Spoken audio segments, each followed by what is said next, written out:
একটা মজার বিষয় এখানে আমি আপনাদেরকে শেয়ার করি। জামাতে ইসলামকে ব্যান করছে কে? আওয়ামী লীগ সরকার।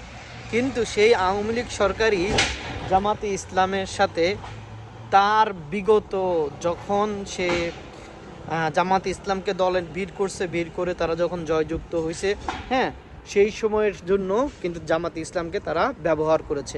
আসলে জামাতে ইসলাম যে একটা ভালো রাজনীতিবিদ দল বাংলাদেশের ক্ষেত্রে, বাংলাদেশের প্রেক্ষাপটের ক্ষেত্রে, সেই হিসেবে তারা কি করছিল, আওয়ামী লীগের সাথে যোগ দিছিল। কারণ আওয়ামী লীগ তাদেরকে অফার করছিল যে তোমরা আমার সাথে কাজ করো। তখন তার আগেই জামাতে ইসলাম কি করলো, নিরপেক্ষভাবে একটা দল গঠন করছে।